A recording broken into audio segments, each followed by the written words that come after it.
এত ভিড়ের জন্য তো অনেকে অসুস্থ হয়ে যাচ্ছে, তো অসুস্থ যারা হচ্ছে তাদেরকে নিয়ে যাচ্ছে। আর দেখো এখন আবার অনেকগুলো সিঁড়ি উঠতে হবে, তো প্রচুর ভিড় আছে।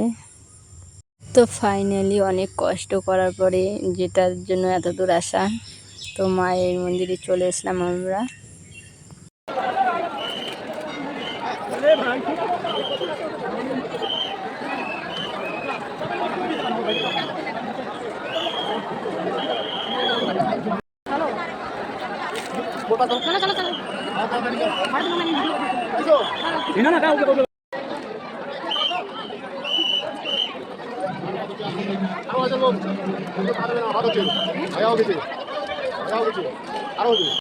তো ফাইনালি আমাদের পুজো শেষ।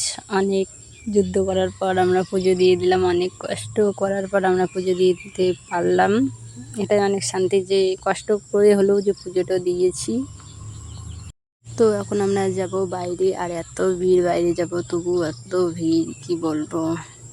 তো আমরা যাচ্ছি বাইরে। সত্যি বলতে জায়গাটা অনেক সুন্দর, চারিদিকে পাহাড়, মানে এইরকম জায়গায় আসলে মনটা পুরো শান্ত হয়ে যাবে।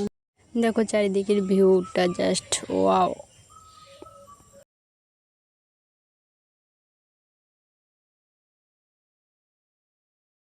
তো এখন আমরা মন্দির থেকে নিচে যাচ্ছি, আর দেখো এদিকে কি সুন্দর করে ঝর্ণার জল পড়ছে পাহাড় থেকে।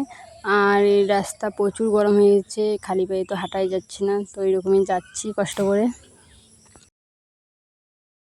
তো আমরা চলে আসলাম কামাখ্যা স্টেশনে, আর এখন আমরা ট্রেনে করে যাব, কারণ 12:30টার দিকে ট্রেন। আর খাওয়ারও টাইম নেই, তো কালকে আমরা দুপুরবেলায় ভাত খেয়ে বাড়ি থেকে বেরিয়েছি, আর এখন পর্যন্ত কোনো খাওয়া হয়নি। তো এখন বাজে 6টা, আর আমরা এসেছি নিউ কোচবিহার স্টেশনে। আর আজকে ট্রেনে প্রচুর ভিড় ছিল, পুরো রাস্তাটায় দাঁড়িয়ে এসেছি। তো আমরা ট্রেন থেকে নেমে এদিকে অটো করে চলে এসেছি কোচবিহার। তো কোচবিহার এসে এখানে আমরা ভাত খেয়ে নিচ্ছি, এরপর আমরা বাসে করে যাচ্ছি। তো আজকে আমি ফ্রি বাসে উঠে পড়লাম প্রথমবার।